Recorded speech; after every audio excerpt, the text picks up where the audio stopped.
हरे कृष्णा। आप सब लोगों का भगवत गीता ज्ञान प्रबोधिनी के इस सत्र में स्वागत है। आज से हम शुरू करेंगे 13वां अध्याय, जिसका शीर्षक है मुझे किसकी उपासना करनी चाहिए। तो इससे पहले कि हम ये शुरू करें, कृपया आप सब लोग मेरे साथ ये मंगलाचरण पढ़ लीजिए। ओम अज्ञानतिमिरान्धस्य ज्ञानाञ्जनशलाकया चक्षुरुन्मिलितं येन तस्मै श्रीगुरुवे नमः। श्रीचैतन्यमनोभीष्टं स्थापितं येन भूतले स्वयं रूपः कदा मह्यं ददाति स्वपदान्तिकम्। वन्देऽहं श्रीगुरोः श्रीयुतपदकमलं श्रीगुरून् वैष्णवांश्च श्रीरूपं सागरजातं सगण रघुनाथान्वितं तं सजीवम् साद्वैतं सावधूतं परिजनसहितं कृष्ण चैतन्य देवं श्री राधा कृष्ण पादान सगण ललिता श्री विशाखान्विताश्च। हे कृष्ण करुणा सिंधु दीनबंधु जगतपते गोपेश गोपिका कांत राधा कांत नमस्तुते। तप्त कांचन गौरांगी राधे वृंदावनेश्वरी वृषभानुसुते देवी प्रणमामि हरिप्रिये। वाञ्छाकल्पतरुभ्यश्च कृपा सिन्धुभ्य एव च पतितानां पावनेभ्यो वैष्णवेभ्यो नमो नमः। जय श्री कृष्ण चैतन्य प्रभु नित्यानंद श्री अद्वैत गदाधर शिवासादि गौर भक्त वृंद। हरे कृष्णा कृष्ण कृष्णा हरे हरे, हरे राम राम राम हरे हरे।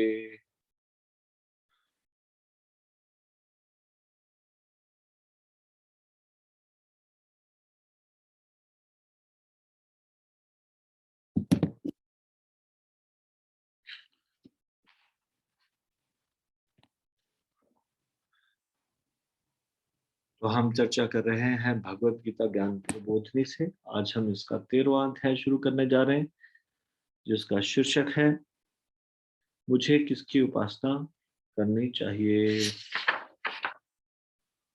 तो सबसे पहले इसकी विषय सूची को पढ़ लेते हैं।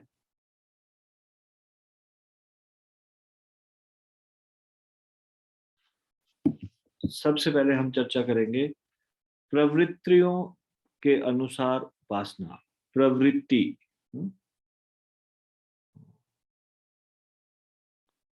प्रवृत्तियों के अनुसार उपासना।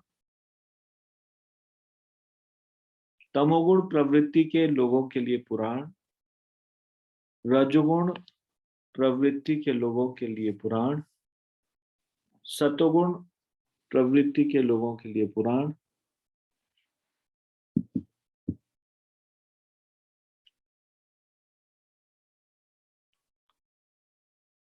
फिर हम पढ़ेंगे व्यक्तिगत अथवा सामूहिक चर्चा कार्य सर्वोच्च कौन है के बारे में जानना। उसके आगे का विषय होगा श्री कृष्ण और विष्णु में अंतर। उसके बाद मूल की खोज, क्या श्री कृष्ण विष्णु का अवतार है।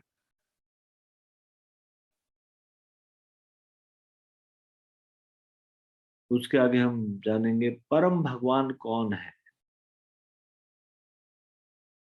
भगवान विभिन्न नामों से पुकारे जाने वाले एक ही व्यक्ति, वह भगवान कौन है। भगवान वह है जो षड ऐश्वर्यों से परिपूर्ण है। व्यक्तिगत अथवा सामूहिक चर्चा कार्य, श्री कृष्ण कौन है इसके बारे में जानना। उसके बाद एक कथा बताई जाएगी, मार्कंडेय ऋषि द्वारा श्री कृष्ण का वास्तविक परिचय प्रकट करना। और फिर अंत में कृष्ण, क्रिस्टोस एंड क्राइस्ट, ये सारा का पूरा डिटेल में बताया जाएगा।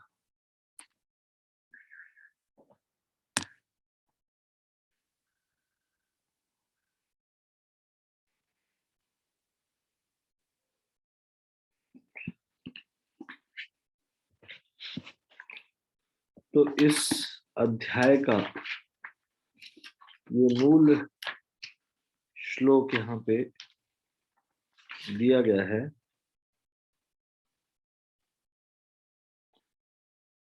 7वें अध्याय का 7वां श्लोक। मत्तः परतरं नान्यत् किंचिदस्ति धनंजय मयि सर्वमिदं प्रोक्तं सूत्रे मणिगणा इव। हे धनंजय, मुझसे श्रेष्ठ कोई सत्य नहीं है। जिस प्रकार मोती धागे में गुथे रहते हैं, उसी प्रकार सब कुछ मुझ पर ही आश्रित है। अगर नहीं समझ में आए तो भगवान समझाने के लिए बता रहे। मोतियों की माला दिखाई देती है, धागा दिखाई देता है क्या उसमें? मोतियों के पीछे छुपा रहता है, धागा नहीं दिखाई देता। लेकिन मोती आपस में इतने अच्छे से गुथे रहते हैं, लेकिन उसका कारण होता है एक धागा जो नहीं दिखाई देता। तो भगवान कह रहे हैं इसी तरह से इस संसार के सब चीजों के पीछे मैं हूं। जैसे मोतियों के माला को गूंथे रहने का कारण एक धागा है, उसी तरह से सारा संसार व्यवस्थित ढंग से चलता रहता है, उसका कारण है भगवान।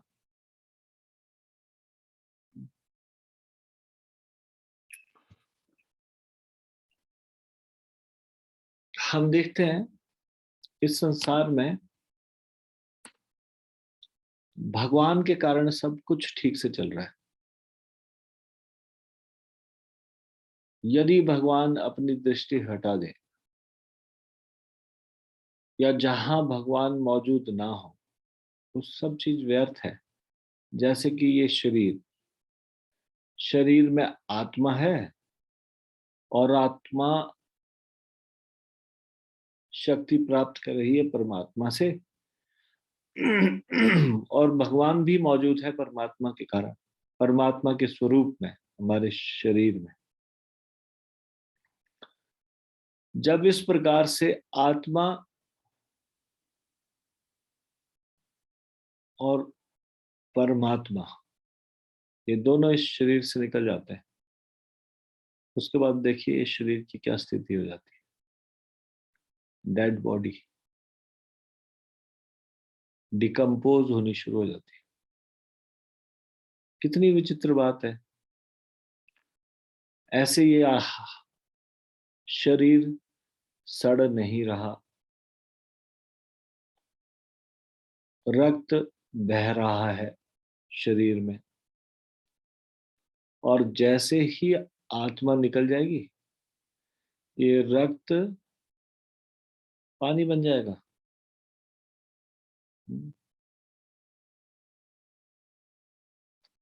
भगवान के कारण ही ये सृष्टि सुचारू रूप से चल रही है। जब भगवान के बनाए हुए नियमों की अनदेखी की जाएगी, तब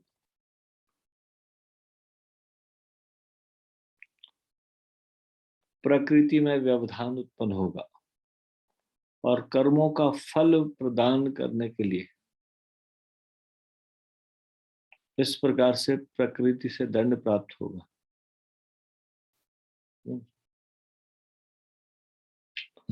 तो हमारा टॉपिक है मुझे किसकी उपासना करनी चाहिए।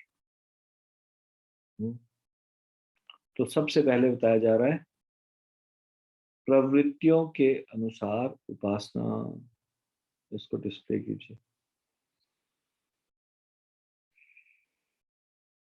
क्या आपने कभी जानना चाहा है कि लोग इतने सारे भगवानों की उपासना क्यों करते हैं? If God is one, why there are so many religion? Why there are so many gods?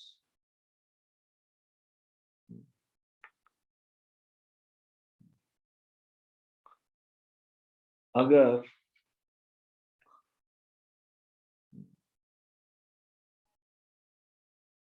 सब का कंट्रोलर एक है, तो फिर इतने सारे भगवान है क्यों? गणेश जी क्यों है, कार्तिक क्यों है, शिव, ब्रह्मा, विष्णु, कृष्ण इत्यादि, इन सब में से वास्तविक भगवान कौन है? क्या हम किसी की भी उपासना कर सकते हैं, या हमें प्रत्येक देवता की उपासना करनी चाहिए? जीवन में आप जैसे बहुत कम भाग्यशाली बुद्धिमान व्यक्ति ही इन प्रश्नों के बारे में सोचते हैं। अन्य लोग बिना अधिक सोचे समझे मात्र सामान्य कृत्यों में रत रहते हैं।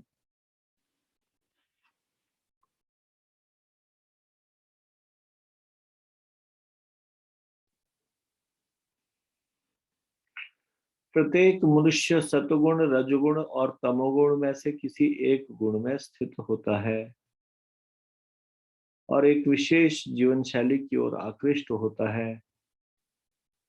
और जिस प्रकार के गुण में जीव स्थित रहता है, उसी के अनुसार उपासना करता है। तो इससे आप क्या समझते हैं? हम तीन गुणों में से किसी एक गुण में स्थित हैं। ऐसा यहाँ क्यों लिखा गया कि प्रत्येक मनुष्य सतगुण, रजगुण और तमोगुण में से किसी एक गुण में स्थित रहता है?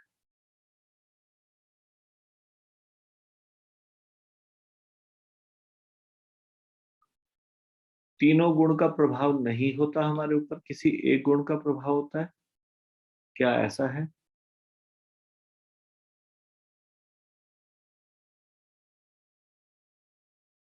यहाँ बताया गया कि हम तीनों गुणों में से किसी एक गुण में से मैं स्थित हैं। आप लोगों की क्या अंडरस्टैंडिंग है, कृपया मुझे बताइए। हम तीन गुणों में से किसी एक गुण में स्थित हैं,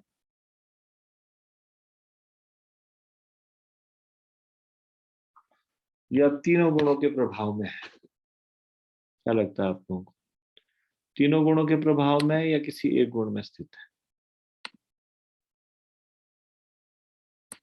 धन्ना सिंह प्रभु बोलिए। प्रभु जी दंडवत प्रणाम जी। दंडवत प्रणाम, बताइए। प्रभु जी, मेरे विचार से हम तीनों गुणों में ही रहते हैं, लेकिन हम खासकर एक गुण में ज्यादा प्रभाव रहते हैं जी, जो रजोगुण है। अच्छा, आपने कहा रजोगुण में ज्यादा प्रभाव में रहता हाँ जी, हम। है। ठीक है, तरुणा माता जी। हरे कृष्णा प्रभु जी, दंडवत प्रणाम। दंडवत प्रणाम। प्रभु जी, मेरा भी प्रभु जी से मिलता जुलता है, लेकिन लास्ट का नहीं।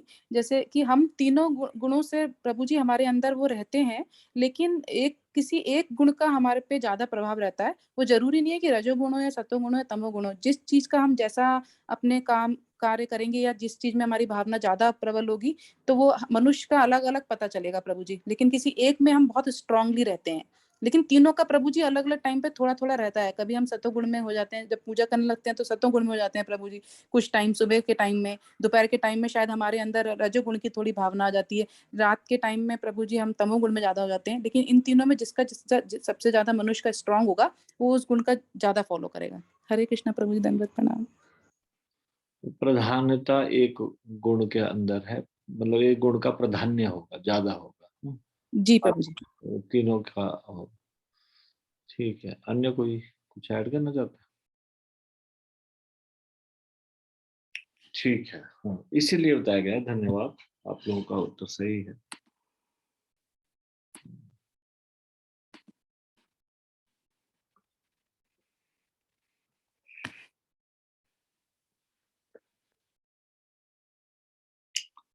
विभिन्न गुणों में स्थित लोगों को विभिन्न देवताओं की उपासना के विभिन्न प्रकार दिए गए हैं। उपनिषदों का कहना है, नित्यो नित्यानाम चेतनस चेतनानाम एको बहुनाम। भगवान केवल एक है, परंतु जीवात्माएं अनेक हैं, यद्यपि दोनों सनातन तथा चेतन है। देखिए, ये बड़ा इंपॉर्टेंट है, प्रभुपाद जी इसको बार बार बोलते थे।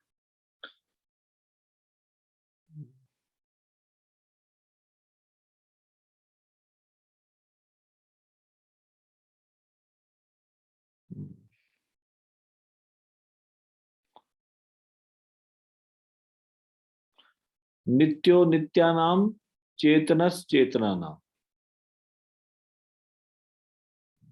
एको बहुनाम।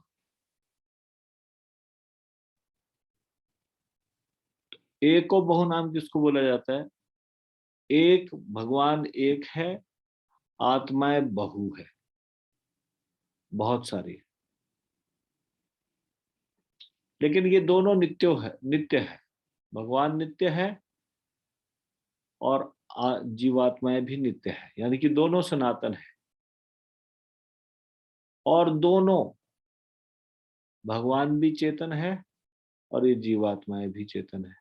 नित्यो नित्यानाम चेतनस चेतनानाम एको बहुनाम। अब इसमें एक चीज बताया गया कि भगवान एक है। इस प्रकार भगवान एक है किंतु देवता अनेक हैं। यह जानना महत्वपूर्ण हो जाता है कि वह परम भगवान कौन है, देवता कौन है और उनमें भिन्नता क्या है।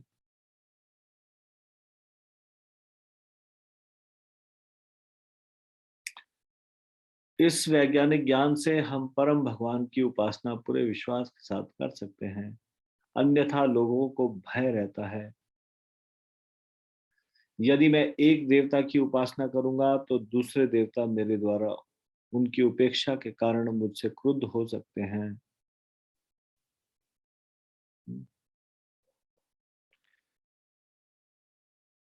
देवताओं में ईर्ष्या का भाव हो सकता है, वो भी जीवात्मा है। जैसे आप एक जीवात्मा है, देवता भी एक जीवात्मा है। अनेक प्रकार के शरीरों में देवता भी एक शरीर है, और जितने भी ये देवता है, सूर्य देव, चंद्रदेव, इंद्रदेव, ये सब नेम ऑफ पोजीशन है, नेम ऑफ पर्सन नहीं है, एक व्यक्ति का नाम नहीं है, उपाधि का नाम है। फॉर एग्जाम्पल, इस समय सूर्य देव की पोजीशन पर विवस्वान नामक एक व्यक्ति बैठे हैं।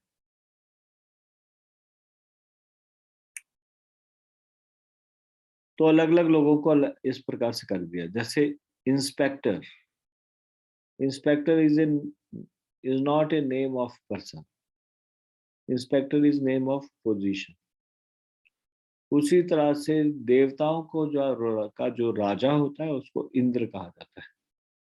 इंद्र किसी व्यक्ति विशेष का नाम नहीं है। हालांकि हम जब भी कथा सुनते हैं, पढ़ते हैं, तो बोलते से उसमें इंद्र पढ़ते हैं, इंद्र, लेकिन इंद्र मतलब देवताओं का राजा।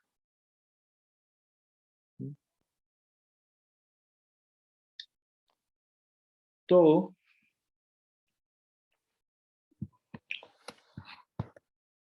जैसे कि जीवों में ईर्ष्या का भाव होता है, देवताओं में भी ईर्ष्या का भाव पाया जाता है। भगवान इन 6 अनर्थों से परे हैं, उनको कोई भी अनर्थ छू नहीं पाता।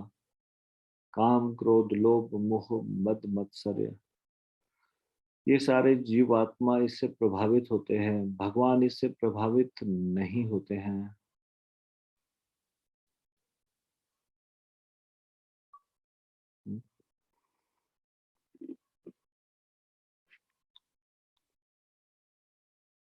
तो ऐसा कोई उदाहरण बताइए मुझे जिसमें कि देवता में ईर्ष्या दिखाई दे रही है कोई शास्त्रों से तो कोई उल्लेख है? देवता में ईर्ष्या दिखाई दे रही है। करुणा माता जी, यस माता जी, बताइए। हरे कृष्णा प्रभु जी, दंडवत प्रणाम। प्रभु जी, आप क्या देवताओं के आपस में पूछ रहे हैं कि कृष्ण भगवान, जैसे प्रभु जी किसी भी प्रकार की ईर्ष्या, जैसे प्रभु जी कृष्ण भगवान से इंद्रदेव भगवान जी को ईर्ष्या हुई थी, वो बारिश कर रहे थे, फिर कृष्ण भगवान जी ने गोवर्धन पर्वत उठाया, तो जेलसी के उसमें, या अपने को दिखाने के लिए कि मैं कृष्ण से बड़ा हूँ और महान हूँ, इसलिए आ सकता है प्रभु जी। उनको ईर्ष्या हुई, मेरी पूजा बंद कैसे की। जी प्रभु। ठीक है, धन्यवाद। हरे कृष्णा प्रभु। नित्य किशोरी माता जी। हरे कृष्ण प्रभु जी। प्रभु जी, सिर्फ भगवान के साथ ईर्ष्या बतानी है? किसी भी तरह की ईर्ष्या, देवताओं के अंदर ईर्ष्या। देवताओं के अंदर प्रभु जी, जब पृथु महाराज जी यज्ञ कर रहे थे, जब उनका 100वां यज्ञ पूरा होना था, तो इंद्र बार बार उनका घोड़ा चुरा लेता था कि कहीं ये स्वर्ग के राजा ना बन जाए। ठीक है।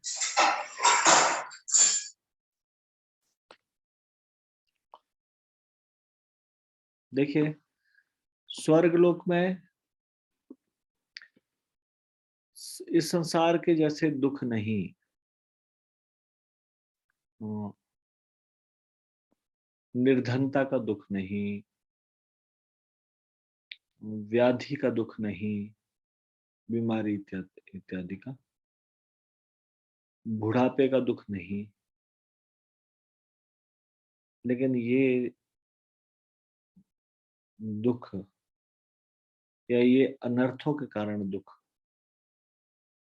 स्वर्गलोक में भी पाया जाता है। ईर्ष्या का दुख, ईर्ष्या देवताओं को भी होते हैं। तो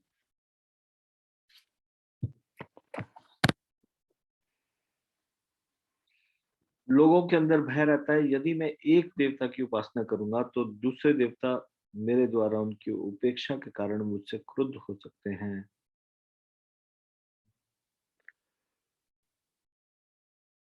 एक सतोगुणी पुरुष की विशेषता है सुख और ज्ञान, सुखम ज्ञानम।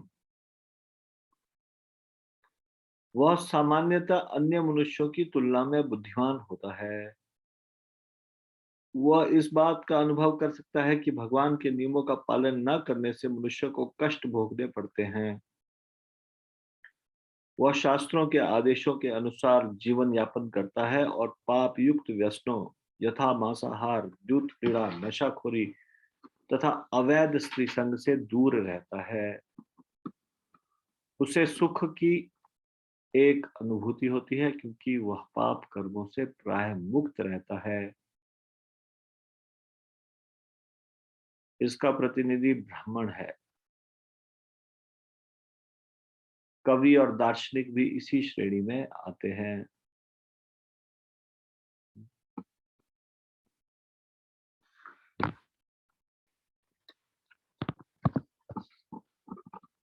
तो how we can characterize a man who is in the mode of goodness? एक जो व्यक्ति सतोगुण में है, उसकी पहचान कैसे कर सकते हैं? He is characterized by happiness and knowledge. सुखम ज्ञानम। अगर वो सतोगुण में होगा तो उसको क्या प्राप्त होगा? उसके अंदर क्या आप देख सकते हैं? सुख, हैप्पीनेस और ज्ञान, knowledge. Generally he is visor than others. एक सतोगुणी व्यक्ति generally he is visor than others, बाकी लोगों से ज्यादा बुद्धिमान होगा। कैसे? वो ये देख सकेगा कि अगर हम भगवान के दिए गए आदेशों का पालन ना करें तो हमें कष्ट उठाना पड़ेगा, जो कि अन्य लोग नहीं देख सकते। और वो अपना जीवन कैसे ढालेगा? शास्त्रों के अनुसार, और वो सिंफुल हैबिट्स को अवॉइड करेगा।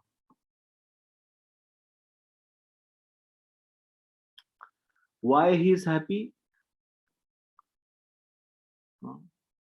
उसका हैप्पीनेस का कारण क्या?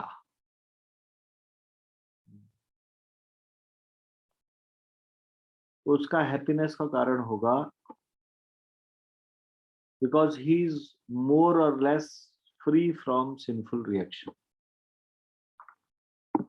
वो सिंफुल रिएक्शन सिन से, पाप कार्यों से दूर रहेगा। इसलिए अब रजोगुण के बारे में चर्चा करते हैं। तो सतोगुण की विशेषता क्या थी? सुख और ज्ञान। अब रजोगुण की विशेषता क्या है? रजोगुण की विशेषता है संग।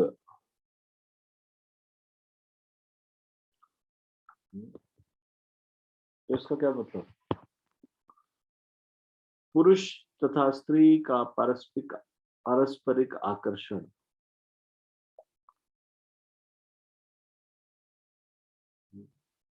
संग के लिए व्याकुल रहना, और दूसरा तृष्णा। तृष्णा क्या? समाज में सम्मान और प्रतिष्ठा के लिए लालयित है, hankering for honour and prestige in society.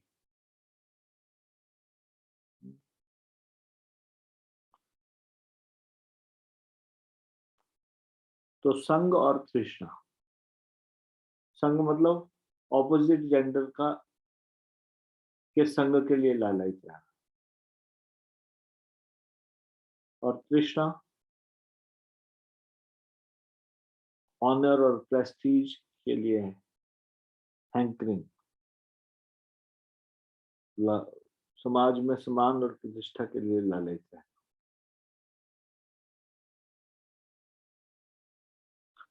अब ये दो चीजें, संग और तृष्णा, जब तक मनुष्य सम्मान व वासना की लालसा करता है तब तक उसे कठिन श्रम करना पड़ता है। ऐसे लोग शरीर को सजाने संवारने को बहुत महत्व देते हैं। देखो, जिनके अंदर ये ज्यादा मोड ऑफ पैशन होता है, they don't want to look old, they want to look beautiful. Why? ताकि ऑपोजिट जेंडर आकर्षित हो।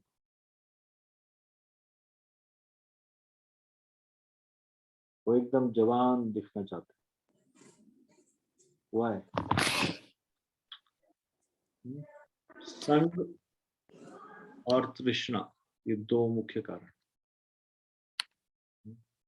तो मोड ऑफ पैशन वाले कार्य है ये। क्या? बॉडी बिल्डिंग करते हैं जो, 6 पैक्स बनाने के लिए जाते हैं और जिम में रोज टाइम लगाते हैं, स्वास्थ्य के लिए नहीं, बॉडी दिखाने के लिए। They are in which mode? They are in which गुणा? रजोगुण में स्थित है। रजोगुण की विशेषता है क्या?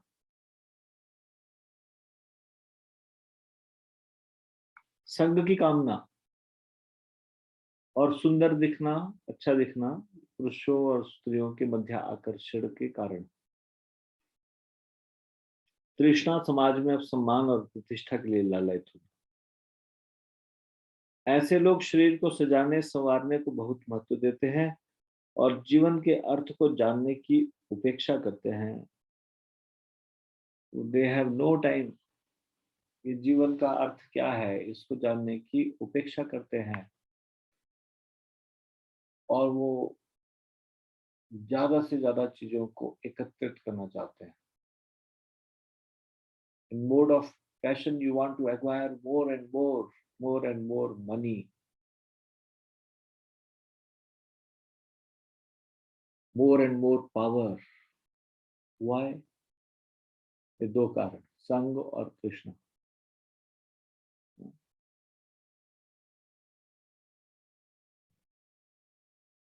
समाज में प्रतिष्ठा चाहना, सम्मान चाहना, और ऑपोजिट जेंडर्स के प्रति आकर्षित होना। मुख्यतः इन सारे रजोगुणी कार्यों के पीछे की मूल भावना यही है, दो चीज।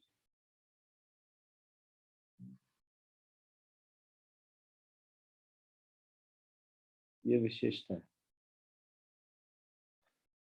फिर तीसरा है तमोगुण की विशेषता। तमोगुण की विशेषता है ये 3 चीजें। निद्रा, जो लोग ज्यादा सोते हैं वो तमोगुण में है। They just want to sleep sleep and sleep. उनको जब भी मौका मिले तभी सो जाए। निद्रा तमोगुण का प्रतीक है। आलस्य, हमेशा चीजों को टालते रहते हैं। प्रोक्रास्टिनेशन, आज का कार्य कल को ऊपर टालना, ये उनका विशेष गुण है, तमोगुण वाले। They want to remain inactive. They don't want to do anything. उनको सोना अच्छा लगता है, बैठ के ऊँगते रहना और खाली पुकाव बनाते रहना, ये अच्छा लगता है, आलस्य। और तीसरा प्रमाद। प्रमाद मतलब पागलपन। सत्वगुण के सर्वथा विपरीत है ये तमोगुण। इसमें मनुष्य समझ नहीं पाता क्या सही क्या गलत। सही चीज को गलत समझने लगता है, गलत चीज को सही समझने लगता है। ये तमोगुण के लक्षण है। What is right, what is wrong, he is confuse. अब देखिए, देखो तीनों के बारे में देखते हैं। सत्वगुण में ही knows what is right and what is wrong. वो जानता है क्या सही है क्या गलत है। और रजोगुण में he is confuse what is right what is wrong. Confusion में है, शायद ये सही कि वो सही, पता नहीं कौन सा सही। तमोगुण में जो गलत है उसको सही और जो सही है उसको गलत, ये समझता है। ये तमोगुण की प्रधानता है।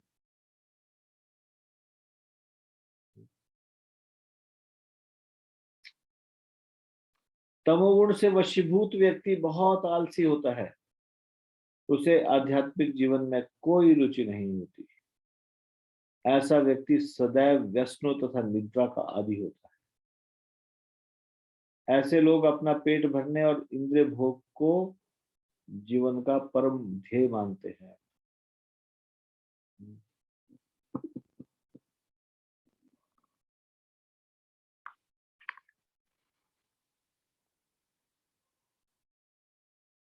व्यसन करके क्या करते हैं? व्यसन करने के बाद भी निद्रा के आगोश में चले गए।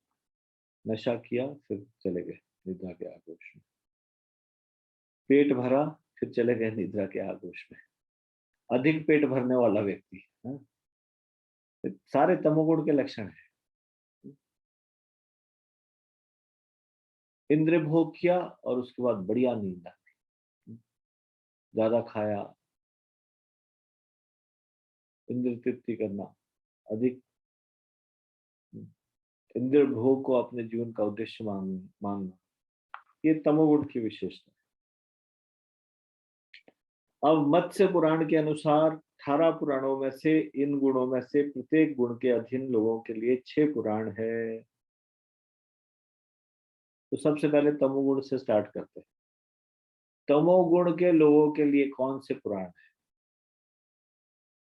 शिव और दुर्गा की उपासना को योग्य बतलाने वाले तमोगुण प्रवृत्ति के लोगों के लिए पुराण है।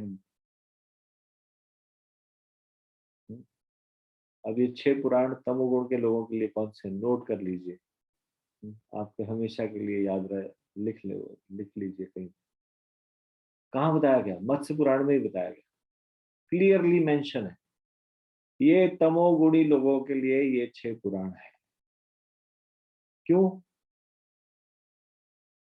तमोगुण के कार्यों को बढ़ावा देने वाले या शिव और दुर्गा की उपासना को योग्य बतलाने वाले, ये तमोगुण की प्रवृत्ति के लोगों के लिए पुराण है।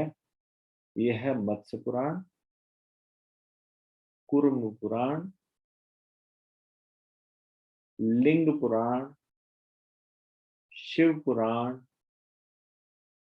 स्कंद पुराण और अग्नि पुराण। अब मेरा प्रश्न ये है आपसे, वैष्णव लोग तो कई बार स्कंद पुराण से कोट करते हैं, स्कंद पुराण में ये बताया गया, पद्म पुराण में ये बताया गया, 2 पुराण कई बार आते हैं ना, तो फिर ये बोला जा रहा है कि ये तमोगुण की प्रवृत्ति के लोगों के लिए पुराण है, फिर हम क्यों कोट करते हैं इसमें से? वैष्णव लोग तो सतगुणी है ना, वैष्णव लोग क्यों कोट करते थे? देखिए यहाँ पे बताया गया कि स्कंद पुराण जो है,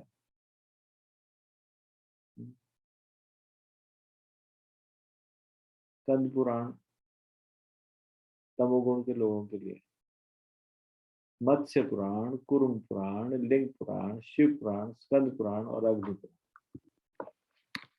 पुराण। बताइए मुझे जरा इसका उत्तर, क्या अंडरस्टैंडिंग है आपकी? स्कंद पुराण का रेफरेंस क्यों दिया जाता है?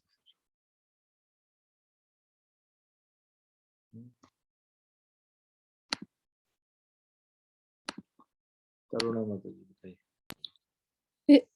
हरे कृष्णा प्रभु जी, दंडवत प्रणाम। प्रभु जी ज्यादा तो मुझे नहीं पता, हो सकता है मैं गलत भी हूँ। प्रभु जी मेरे ख्याल से हम उसका एग्जाम्पल के तौर पे प्रभु जी हम उदाहरण लेते हैं, ताकि हम सतो गुण में और उस तमो गुण में ना गिरें, इसलिए एज अ एग्जाम्पल प्रभु जी वहां से हम उनका उदाहरण लेते हैं। नहीं, नहीं, सॉरी प्रभु जी, हरे कृष्णा। ऐसा एग्जाम्पल नहीं लेते कि भाई ये चीज ना गिरे, बल्कि उसमें तो बोलते हैं देखो स्कंद पुराण में ऐसे लिखा है, ऐसा करना चाहिए, इस तरह से हम बोलते हैं। कलावती माता जी। हरे कृष्णा प्रभु जी, दंडवत प्रणाम। प्रभु जी अगर कहीं त्रुटि हो तो माफ कीजिए। प्रभु जी मुझे ऐसा लगता है कंपैरिजन के हिसाब से दिया जाता है, जैसे हम दो चीज को अगर कंपेयर करते हैं तो हमें चीजें अच्छे से समझ आती है। जैसे आप एक बार बता रहे थे ना कि डॉक्टर और केमिस्ट का आप दोनों का एग्जाम्पल देखते हैं तो हम भगवान परम है उसको अच्छी तरह समझ सकते हैं, अगर केमिस्ट का एग्जाम्पल देखते हैं और डॉक्टर का देखते हैं तो दोनों। तो मुझे ऐसा लग रहा है शायद कंपैरिजन करने के लिए कि हाँ कि ये चीज बेस्ट है और ये चीज उससे पीछे है वो। और फिर जैसे आप एक बार बता रहे थे, जैसे पुराणों में ये दिया हुआ कि कई पुराण में दिया हुआ है कि मांसाहार को अलाउंस है, लेकिन फिर उसमें ये भी लिखा जाता है कि इससे करने से क्या होगा, तो शायद ये सब चीज समझाने के लिए सब रेफरेंस दिया जाता है स्कंद पुराण से। सॉरी। हरे कृष्णा प्रभु जी। ठीक है, मैं अभी वाइंड अप करते हुए बताऊंगा। अचिंत्य का प्रभु। हरे कृष्णा में हेलो। तो प्रभु जी एक बार ऐसे पढ़ा था कि जो वेद है, रामायण है और जितने भी पुराण आदि है, वेदे च रामायण च भारते च आदि च अंते च मध्य च सर्वत हरि की, तो सभी में भगवान का गुणगान है ही प्रभु जी।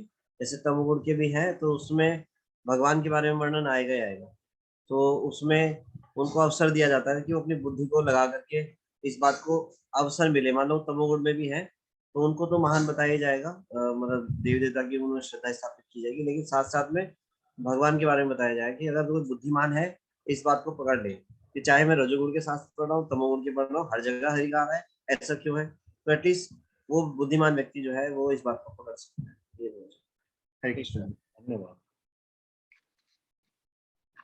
देखिए तमोगुण के जो पुराण है उसमें प्रधानतः मुख्यतः दुर्गा और शिव जी की उपासना के विषय में ही बताया गया है, प्रधानतः मुख्यतः। लेकिन बीच बीच में ये सत्य भी बताया गया है, भगवान की भक्ति, भगवान के बारे में भी सूचना दी गई है। ऐसा नहीं कि तमोगुण को इन्फॉर्मेशन नहीं दी गई, बीच बीच में इन्फॉर्मेशन, तो वो इन्फॉर्मेशन को कोट करते हैं वैष्णव को। स्कंद पुराण में ये बताया गया इस तरह से, ठीक है।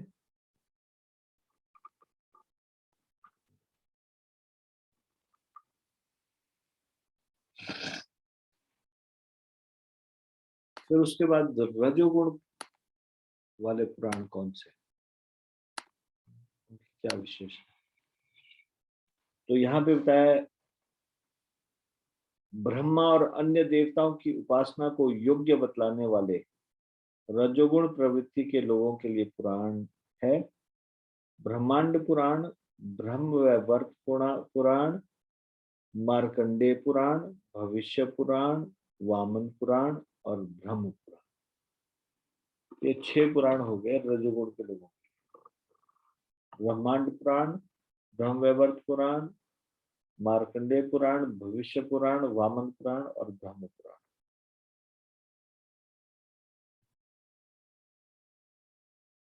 ब्रह्मा और अन्य देवताओं की उपासना को योग्य बतलाने वाले। तमोगुण वाले पुराण कौन थे? जो शिव जी और दुर्गा देवी की उपासना को योग्य बताते हैं। उसमें कुछ ऐसे कृत्य भी बताते हैं जिसमें कि मांस इत्यादि, मांस चढ़ाना वगैरह, वो वाले पुराण। यहाँ पे रजोगुण पुराण में धन अर्जित करना, सौंदर्य अर्जित करना, इस संसार में सम्मान प्राप्त करना, सुंदर स्त्री कैसे प्राप्त करना इत्यादि, इस प्रकार का आकर्षण जो बढ़ाए, कौन से देवता की उपासना करें तो क्या मिलेगा, ऐसे ये रजोगुण को बढ़ाने वाले हैं। रजोगुण के लोगों के लिए, रजोगुण की प्रवृत्ति के लोगों के लिए, उनके अनुसार ये पुराण ब्रह्मा और अन्य देवताओं की उपासना को योग्य बतलाने वाले।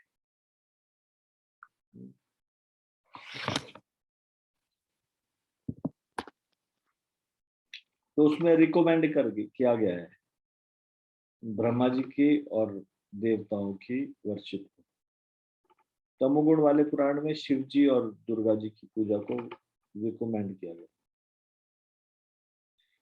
फिर उसके बाद तीसरा, सीता, राम, लक्ष्मी नारायण, राधा कृष्ण इत्यादि की उपासना को रिकमेंड करने वाले पुराण या उनको योग्य बतलाने वाले पुराण। सतोगुण प्रवृत्ति के लोगों के लिए पुराण है, और ये पुराण कौन से हैं? विष्णु पुराण, गरुड़ पुराण, नारद पुराण, पद्म पुराण, वराह पुराण और अंत में सबसे महत्वपूर्ण श्रीमद् भागवत पुराण। रिपीट करो, विष्णु पुराण, गरुड़ पुराण, नारद पुराण, पद्म पुराण, वराह पुराण और भागवत पुराण। ठीक है।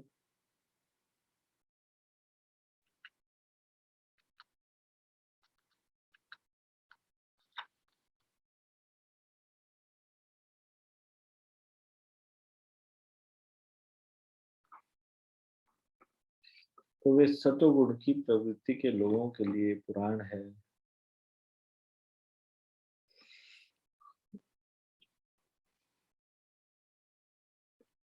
अब आप मुझे ये बताओ, आपने इसमें कहीं देवी भागवत पुराण सुना?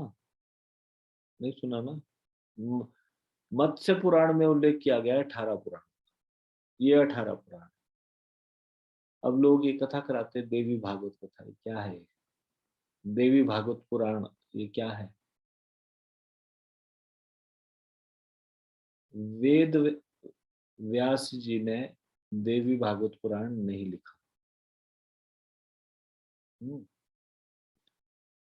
जब हम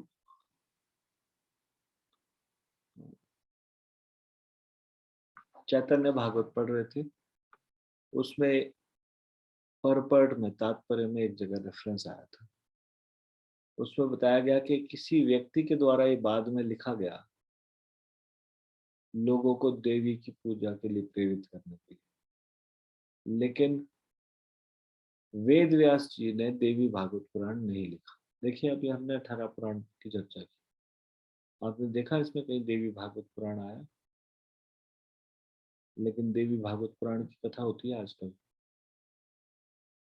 धड़ल्ले से। जैसे संतोषी माँ की पूजा होती है, पूरे शास्त्रों में पढ़ लो, कहीं संतोषी माँ का रेफरेंस ही नहीं आता। संतोषी माता पता नहीं कहाँ से उत्पन्न हो गए, कहाँ से ये नाम आ गया संतोषी माता। वैसे ये देवी भागवत पुराण 18 पुराण का जो वर्णन है उसमें इनका रेफरेंस नहीं है।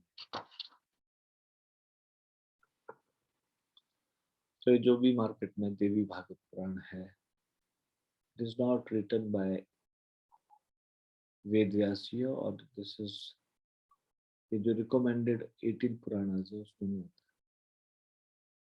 तमोगुण प्रवृत्ति के लोगों के लिए पुराण।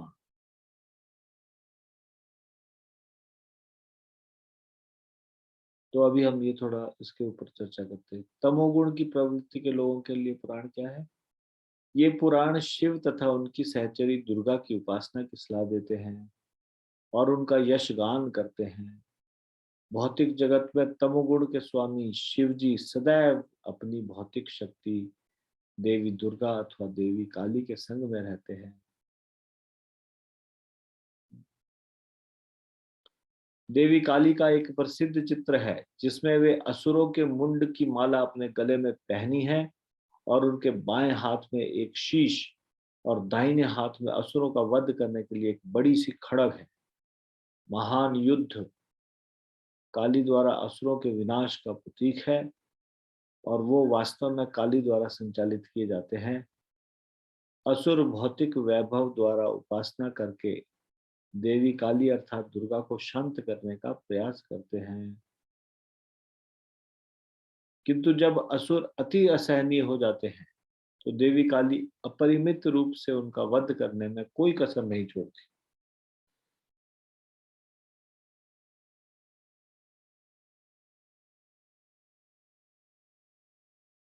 देवी की ही उपासना करते हैं ये। जब आउट ऑफ कंट्रोल होने लग जाते हैं, गड़बड़ करते हैं बहुत ज्यादा, तब ये काली ही या दुर्गा ही को ही इनका वध करना पड़ता है। जैसे दुर्गा देवी को महिषासुर मर्दिनी भी कहा गया है, असुरों को मारते हुए भी दिखाया गया दुर्गा को। और असुर लोग पूजा करते हुए उनसे कृपा याचना प्राप्त कर रहे हैं, ऐसे करते हुए दिखाया गया।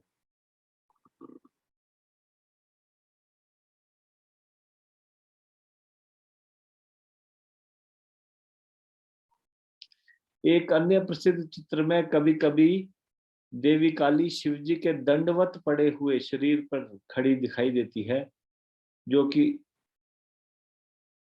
इस बात का सूचक है कि कभी कभी देवी काली द्वारा असुरों के वध को रोकने के लिए शिवजी को उनके मार्ग में लेटना पड़ता है।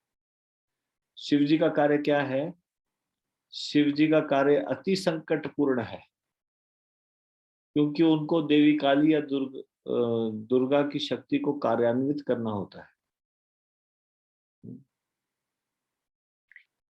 क्योंकि शिवजी शक्तिशाली भौतिक शक्ति देवी दुर्गा को नियंत्रित करते हैं, इसलिए कभी कभी शिवजी के उपासक इस भौतिक जगत में उच्च वैभवशाली स्थिति को प्राप्त कर सकते हैं,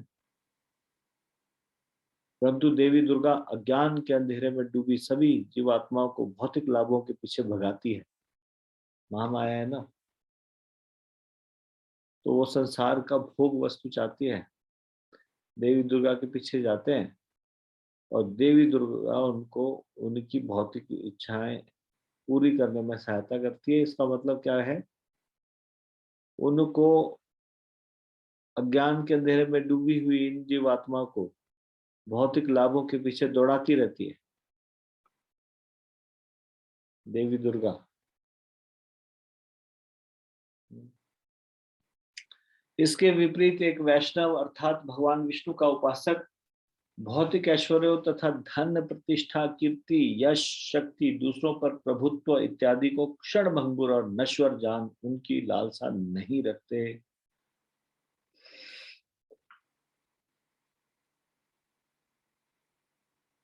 अपितु भगवान के पास वापस लौटने के पथ पर प्रगति करने की एकमात्र कामना करते हैं।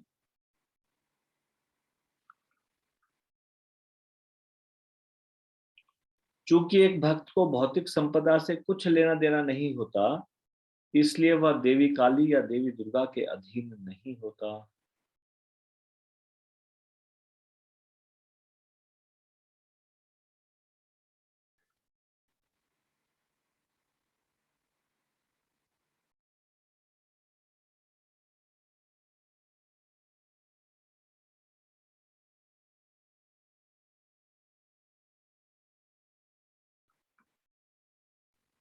शिव जी सदैव से ही कृपालु है, इसलिए उनका नाम आशुतोष है। सामान्यतः जो लोग भौतिक वैभव से आसक्त होते हैं वे ऐसे वरदानों के लिए शिव जी के पास जाते हैं। इस प्रकार से तमोगुण में स्थित जीव कठोर तप जैसे कि वक्रासुर द्वारा शिव जी को बुलाने के लिए अपने शरीर से मांस काटना और अग्नि में उसकी आहुति देना ऐसे घोर कार्य करते हैं तमोगुण में स्थित लोग, और स्वयं और दूसरों को हानि पहुंचाने के लिए भयानक वरदान भी मांगते हैं।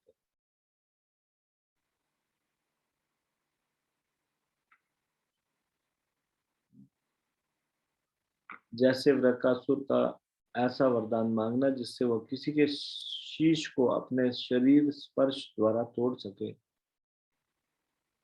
भगवान विष्णु के भक्त इस प्रकार के वरदानों की कोई अभिलाषा नहीं रखते और भगवान विष्णु अपने भक्तों को ऐसे वरदान नहीं देते जो समस्त विश्व में अशांति का कारण बने।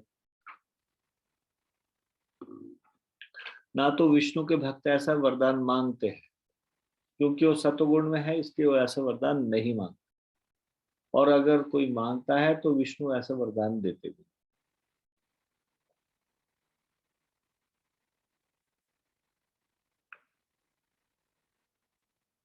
वास्तविक जीवन के कुछ उदाहरण दर्शाते हैं कि तमोगुण में उपासना का स्वरूप कैसा होता है।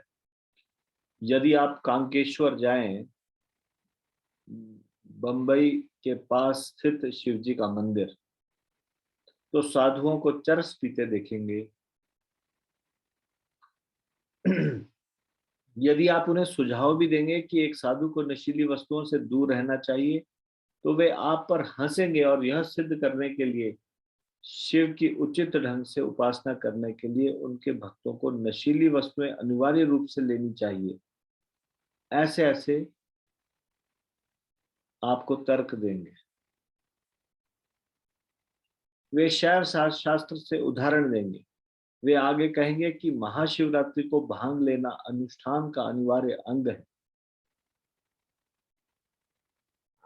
इस प्रकार से ये शिव जी के उपासक ऐसे कार्य करेंगे।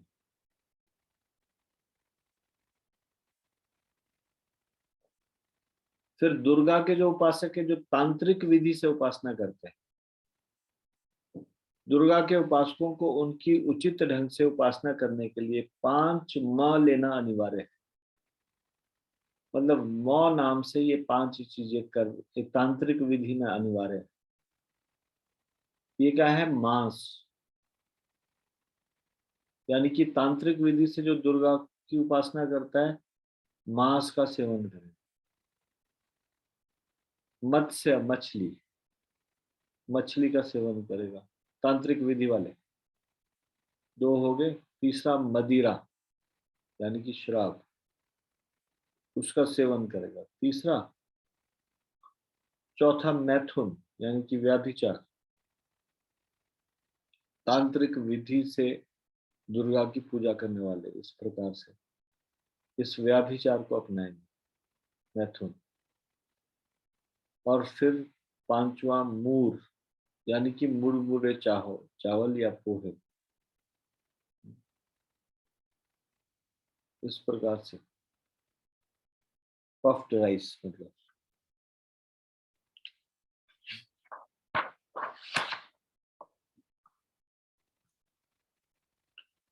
Parched rice. तो ये सारे उचित ढंग से उपासना करने के लिए 5 म लेते हैं तांत्रिक उपासना वाले। उपासना के ये प्रकार नियम निष्ठित केवल साधन मात्र है जिससे अधम प्रकार की प्रवृत्ति वाले लोगों को भगवान के गुणगान करने हेतु प्रलोभन दिया जा सके। यानी कि जिसने हमेशा शराबी पी के मस्त रहना, मांस ही खा के मस्त रहना है, उसका कुछ भगवान की तरफ इंटरेस्ट है ही नहीं, तो उसको बोलते हैं कि चल प्रलोभन देते हैं, अरे ये 5 चीजें कर, पर कुछ तो कर, भगवान की उपासना कर। तो मतलब तांत्रिक विधि से करना है तो ये 5 चीजें अलाउड है, यानी कि जो सारा गड़बड़ तूने करना है, जो करता ही है वैसे भी करना है, तो चलो ठीक है ये 5 चीजें गड़बड़ कर, लेकिन कुछ तो कर, भगवान किसी तरह से देवी देवताओं की शरण में आ, उपासना की आदत तो डालें। इसलिए अधम प्रकार की प्रवृत्ति वाले लोगों को भगवान के गुणगान करने हेतु प्रलोभन दिया जा सके, इसलिए तांत्रिक विधि है। यदि उनके लिए इस प्रकार के नियमों को निश्चित न किया गया होता तो ऐसे लोग येन केन प्रकारेण दिन रात ऐसे पाप युक्त कर्मों में रत रहते। यानी कि पाप करना उन्होंने छोड़ना ही नहीं, दिन रात पाप ही करते रहते। अब वो कुछ तो भगवान की उपासना करने लगे पाप करते करते, यानी कि पाप करने की इतनी आदत है, पाप तो छोड़ेंगे नहीं। लेकिन उनको बोला कि अच्छा पाप करने के तरीके से भी तुम उपासना कर सकते, ये तांत्रिक विधि अपनाओ। तो फिर वो प्रसन्न होते हैं, अच्छा ठीक है, ये रुक तो नहीं रहा, मांसाहार तो नहीं रुक रहा, नहीं रुक, मद्यपान नहीं, व्याभिचार नहीं, तो ठीक है तो कर लेते हैं, देवी की उपासना कर लेते हैं। वो भार करना वो ही यहाँ पे करना।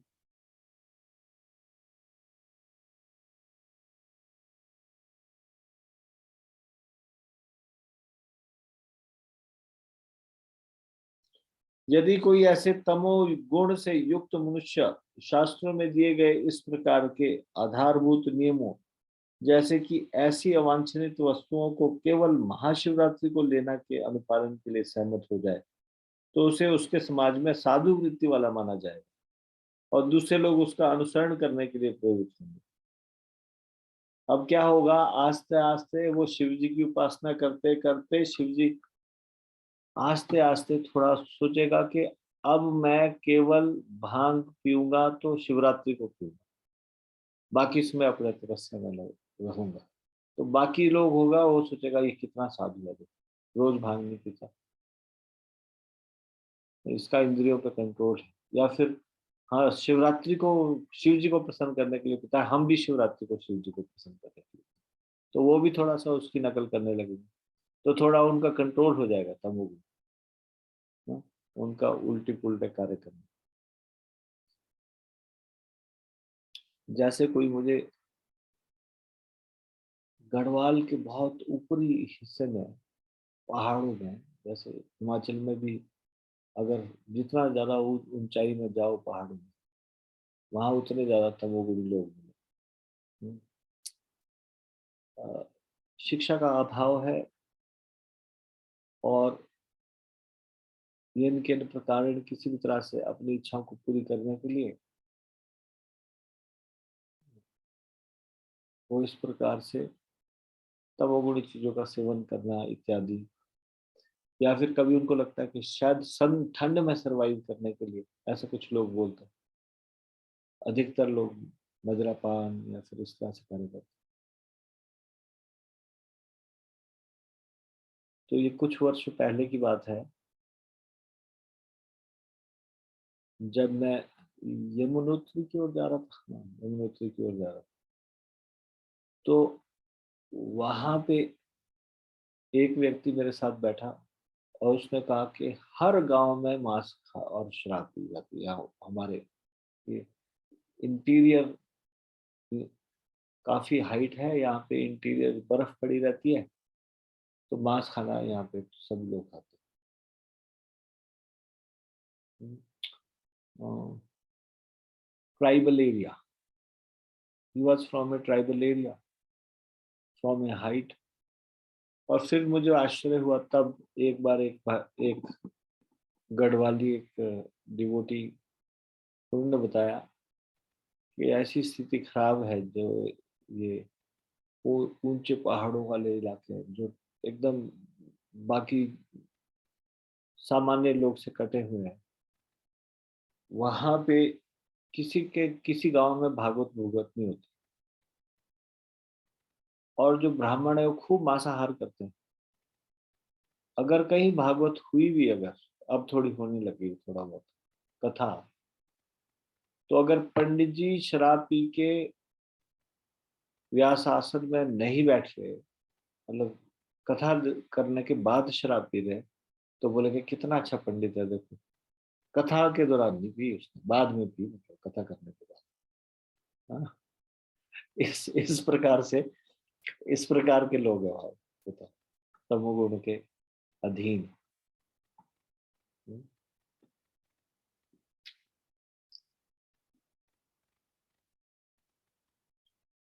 तो उसको क्या समझा जाएगा? उस तमोगुण के लोगों के समाज में साधु वृत्ति माना जाएगा कि हाँ, शिवरात्रि के दौरान ही वो भांग पीता है, बाकी समय भांग नहीं पीता। हाँ? तो फिर दूसरे लोग भी थोड़े प्रेरित होंगे उसका अनुसरण करने के लिए, यानी कि उनका ये तमोगुण वृत्ति थोड़ी कम होनी शुरू हो जाएगी। तमोगुण अलाउ किया गया है इसलिए कि उनकी तमोगुण वृत्ति थोड़ी कम हो। जैसे आपको मालूम है, सरकार ने एक अभियान चलाया था पहले कि जो लोग अफीम लेने वाले हों सरकार में रजिस्टर करें, लिखा लें, बूढ़े बूढ़े लोग, कि उनको अफीम का डोज चाहिए होता है इतना, तो गवर्नमेंट उनको अफीम प्रोवाइड करती। पहले पहले ऐसे होता था।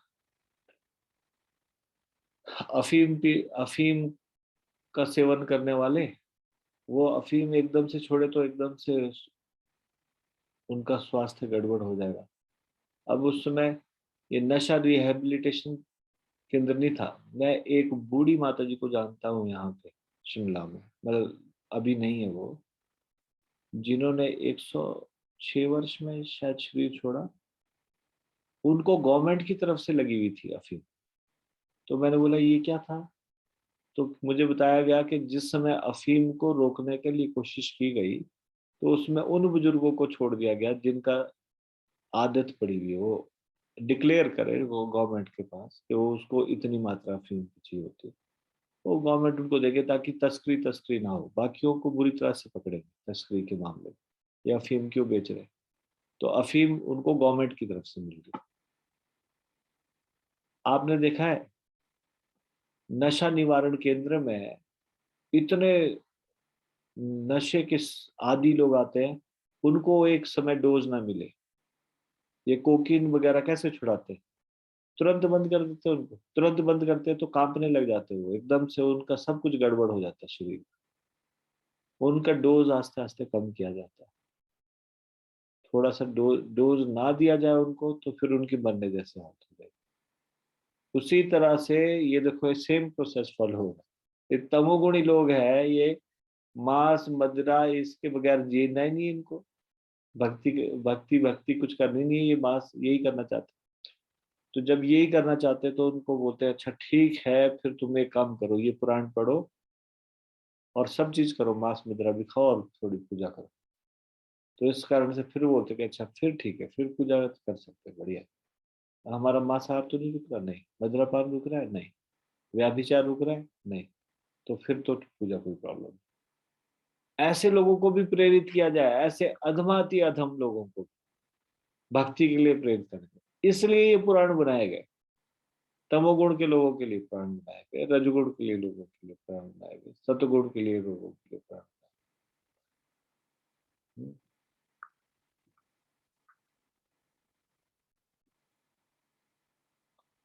जब तमोगुण में स्थित लोग इस प्रकार की उपासना का अनुसरण करते हैं, वे शनै शनै चेतना के एक उच्च स्तर पर पहुंच जाते हैं। वैदिक शास्त्रों में काली को प्रसन्न करने हेतु बलि की विवेचना की गई है। अब बोलेंगे शास्त्रों में ही बोला गया है बलि चढ़ाओ, हाँ काली को बलि चढ़ाओ, लेकिन शास्त्रों में क्या बोला गया? शास्त्रों में बोला गया कि देखो बाजार से लेके नहीं चढ़ाना है, क्या करना है? इंतजार कर, अमावस्या को चढ़ाना। अमावस्या को चढ़ानी मतलब इंतजार करना है। बाकी दिन तो बच गए ना वो पशु कटने से, अमावस्या तक वेट करना पड़ेगा। अब वो सोच रहे हैं कि ये देवी को प्रसन्न करेंगे, मांस चढ़ाएंगे, मांस खाएंगे, लेकिन कब खाएंगे? तो शास्त्रों को पढ़ेंगे, उसमें लिखा है अमावस्या, अमावस्या। फिर इस प्रकार से बकरा इत्यादि ऐसे कुछ जानवर, गाय नहीं, वो हमारी माता गाय पूज्य है, ऐसे निम्न जानवरों को लेके जाएं, अपने हाथ से काटना है उसको, ऐसा कटा कटाया नहीं। और फलाना मंत्र बोलना है, ये मंत्र बोलना है। जो मंत्र बोलना है उसमें मंत्र को बोल के कभी तो सोचेंगे मैंने क्या मंत्र पढ़ लिया, और मंत्र क्या पढ़ेंगे? उसका अर्थ ये होगा, मैं अपनी जिह्वा की तुष्टि के लिए इस जानवर का वध कर रहा हूँ, जो भविष्य में अपनी जिह्वा की तुष्टि के लिए मेरा वध करेगा। तो कभी ना कभी उनकी जाग खुलेगी, अरे ये मैं क्या बोल रहा हूँ। हाँ मेरा भी वध होगा क्या इस तरह से? आस्ते आस्ते ये सारा उनका छोड़ने के लिए ही है। ये रिहेबिलिटेशन सेंटर में जैसे डोज दिया जाता है कम मात्रा में और आस्ते आस्ते उनका छुड़ाने का प्रयास किया जाता है, वैसे ही उनको रिकमेंडेड डोज है। ठीक है तुम, क्योंकि उनको भक्ति करने के लिए बोलेंगे कोई मांसाहार नहीं, तो बोलेंगे अगर भक्ति करनी है तो कोई मांस नहीं खाना होगा, कोई मदिरा नहीं पीनी होगी। वो बोलेंगे इससे अच्छा हम भक्ति नहीं करते, हम नहीं छोड़ रहे मांस। तो बोलते ठीक है, अच्छा चलो भक्ति, मांस मदिरा भी खाओ, मदिरा भी पियो, लेकिन कुछ तो करो, थोड़ा ही करो।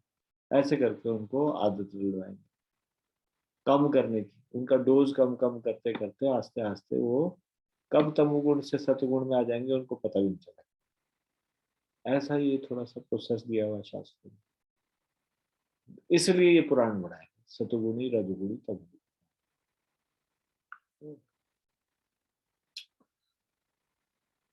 तो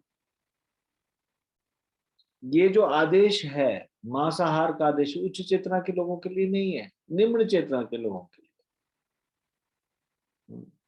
उन लोगों के लिए जो तमोगुण से युक्त है और मांस खाने के आदि है। ऐसा विधान उन्हें इस व्यसन से विमुख करने के लिए किया गया। ये व्यसन से विमुख हो जाए इसलिए ऐसा विधान बनाया गया। काली देवी को बकरे की बलि महीने में केवल एक बार अमावस्या चंद्रविहीन रात के दिन चढ़ाई जा सकती है। काली के भक्त को स्वयं बकरे की गर्दन उसके कान में एक मंत्र फूकते हुए काटनी पड़ती है। मंत्र का अर्थ है प्रिय बकरे, इस जीवन में मैं तेरी बलि काली देवी को मैंने तेरी बलि काली देवी को चढ़ाई, अगले जीवन में तुम भी मेरे साथ ऐसा ही कर सकते हो। बताओ। हाँ, अभी उनको संस्कृत का समझ नहीं आता, क्या मंत्र पढ़ लिया, लेकिन मंत्र का मतलब यही है कि मैं तेरी बलि चढ़ा रहा हूँ, भविष्य में तू मेरी बलि चढ़ा ले, कोई प्रॉब्लम नहीं। अब जितने बकरों की उसने बलि चढ़ाई होगी उतनी बार उसको ऐसे कटना पड़ेगा। बलि चढ़ाते समय जब वह यह अनुभूति कर लेता है कि स्वयं के लिए वह आध्यात्मिक विवेक से रहित एक भयानक भविष्य का निर्माण कर रहा है, तो उसको भय होगा बीच में कभी ना कभी। उसको लगेगा कि मैं अपने लिए कैसा भविष्य का निर्माण कर रहा हूँ। मैं ये बोलता हूँ बकरे के कान में या ये मंत्र पढ़ता हूँ कि तू मुझे काटियो भविष्य में, और क्या इस तरह से ये सच में ऐसा होगा? तो बहुत बार इस प्रकार से बड़ा आसुरी प्रवृत्ति वाला काली का भक्त भी जागृत हो जाता है, जाग जाता है, उसको थोड़ी सी जाग आ जाती है। पहले तो सोया हुआ है, तो उसको ख्याल आता है क्या हुआ, क्या कर रहा हूं मैं। इस प्रकार से चेतना के उच्च स्तर पर पहुंचने पर भविष्य में मांस का उपभोग करना त्याग देगा। जिस प्रकार तमोगुण से युक्त लोगों को उच्च स्तर पर लाने के लिए उपासना की विधि है, उसी प्रकार से रजोगुण तथा सतोगुण में स्थित लोगों को ऊंचा उठाने हेतु पुराण उपासना की विधियां प्रदान करते हैं।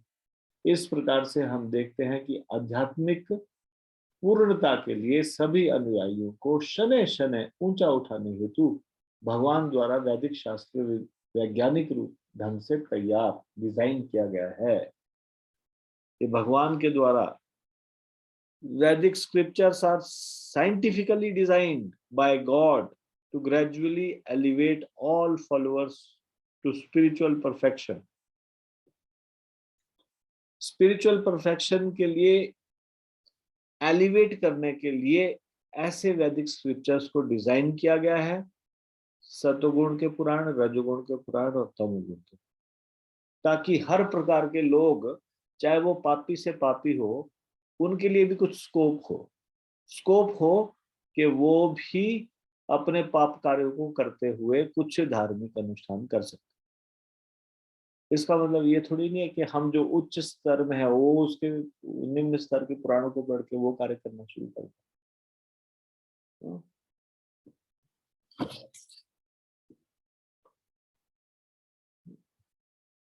इसलिए ये सतगुण, रजोगुण और तमोगुण अलग अलग प्रकार की शिक्षा दी गई,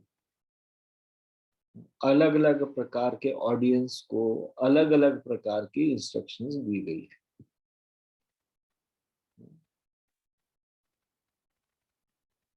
समझना बड़ा जरूरी है। देवी देवताओं की उपासना क्यों है अलग अलग देवी देवताओं की उपासना? उनकी प्रवृत्ति के हिसाब से। प्रवृत्ति कहाँ से आई? अलग अलग जन्मों में कार्य किया, वैसी उनकी इंक्लिनेशन बन गई, वैसी उनकी प्रवृत्ति बन गई। अलग अलग जन्मों में पाप कार्य करते या पुण्य कार्य करते, कुछ इस प्रकार की चेतना, इस तरह की प्रवृत्ति बनी।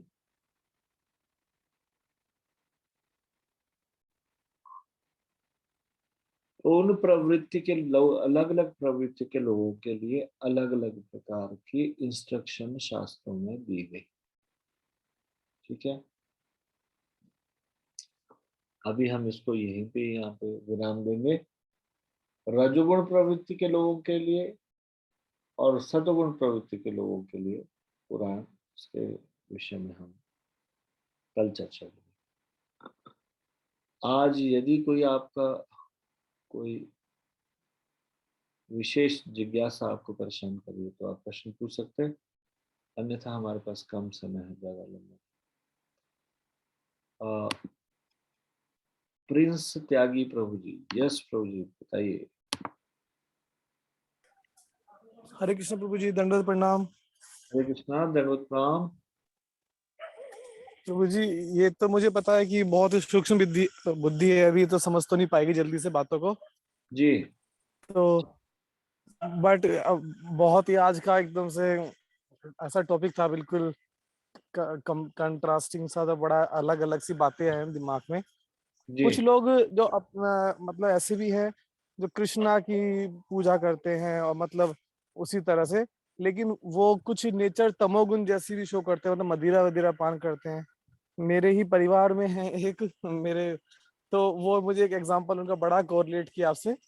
तो वो ड्रिंक वगैरह करते हैं, लेकिन कहते हैं भाई मैं तो मोहन से, कृष्णा से माफी मांग लेता हूँ भाई, इसके लिए मुझे माफ कर देना तो वो इस तरह कह देते हैं, क्योंकि घर में बाकी लोग करते नहीं है, तो उनको सबको लगता है भाई ये बहुत बढ़िया आदमी है, भगत जी है, उनको सब भगत जी बोलते हैं कि भगत है आदमी। वो तम्बाकू खाते हैं, कह रहे भाई मैंने माफी मांग रखी है, तम्बाकू लिए कुछ मत कहना, बस बाकी ठीक है तो इस तरह से करते हुए आपकी वाली बात मुझे याद आ गई। तो लोग बस थोड़ा थोड़ा एक्सक्यूज कर देते हैं खुद को, बाकी 2 टाइम आ जाता हूँ, सुबह शाम नहा के माला कर लेता हूँ।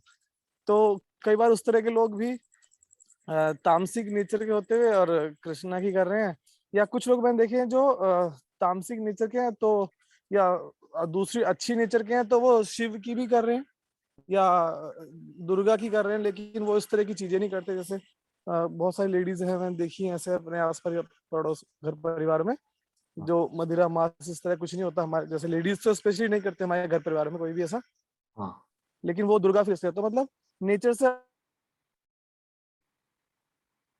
आवाज चली गई, आवाज चली गई आपकी। हरे कृष्णा। प्रिंस प्रभु आपको आवाज आ रही है? बाकी लोगों को मेरी आवाज आ रही है?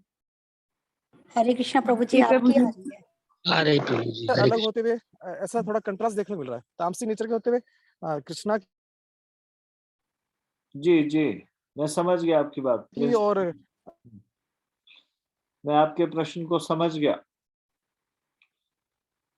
तो ऐसा भी देखने को मिलता है, अच्छी नेचर होते हुए भी शिव और आपकी आवाज बड़ी रुक रुक के आ रही है, बड़ी देर से। आपका इंटरनेट का प्रॉब्लम है। मैं उत्तर देना शुरू करूं प्रिंस प्रभु? हाँ प्रभु जी, एक बात और ऐड करनी थी मुझे इसमें। तो क्या की पूजा, तो वो सिर्फ वो तांत्रिक लोग हो गए सब। हाँ, सुन लीजिए, मैं आपका उत्तर लास्ट में पूरा ढंग से तो नहीं सुन पाया। क्या शिव जी की पूजा करने वाले सारे तामसी हो गए क्या? ये ना, सुनिए, मैं म्यूट कर रहा हूं आपको और मैं उत्तर देना शुरू कर रहा हूँ। आपका इंटरनेट बड़ा कमजोर है, इसमें बीच में आवाजें कटते हुए आ रही है। जी आप कर सकते हैं।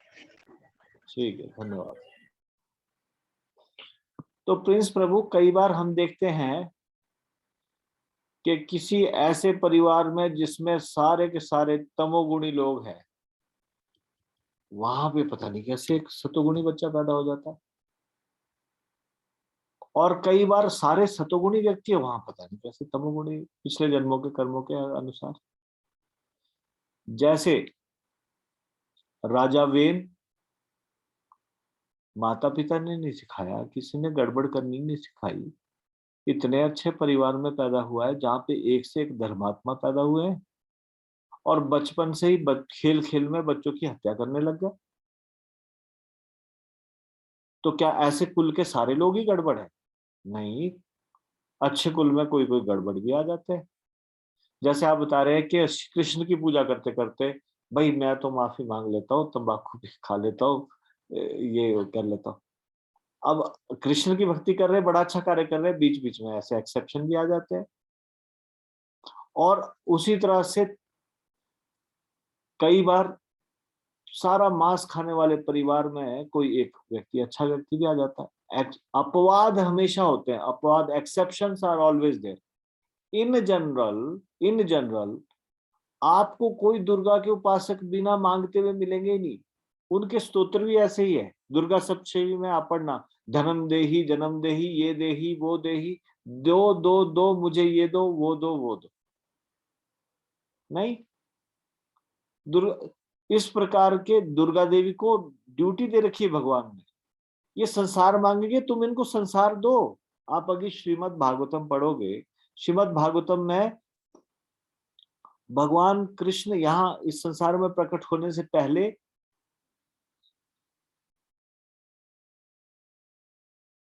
देवी को बुलाते हैं, मां माया को बुलाते हैं और बोलते हैं तुम इस संसार में जाओ, यशोदा के गर्भ से प्रकट होना, और तुम, मैं देवकी के गर्भ से जन्म लूंगा, और तुम इस संसार में चंडिका, दुर्गा, काली इत्यादि नाम से जाने जाओगी और लोगों की भौतिक इच्छाओं को पूरा करोगी। भगवान ने ड्यूटी दी, ये लोग मांगते हुए आएंगे तुम्हारे पास, संसार मांगेंगे, तुम इनको संसार देते रहना, ये तुम्हारी ड्यूटी है। ऐसा कृष्ण भगवान बोल रहे हैं उनको।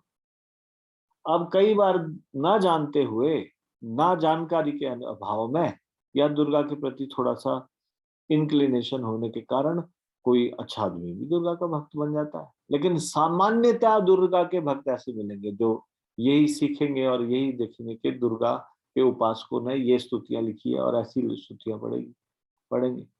विष्णु जैसी, जो विष्णुओं के लिए, भगवान विष्णु के लिए आचार्यों ने स्तुति लिखी है, उसमें देखना न किस प्रकार की स्तुतियां हैं भगवान के लिए। न धनम, न जनम, न सुंदरिम, कविताम व जगदीश कामये, मम जन्मनि जन्मनीश्वरे, भवताद भक्ति हेतु की तोई। मुझे न धन चाहिए, न जन चाहिए, फॉलोअर्स, न सुंदर स्त्री चाहिए। और वहां क्या है? धनम देही, जन्म देही, पुत्र देही, ये देही, वो देही। तो इन जनरल बताया जा रहा है, सामान्यता क्या है।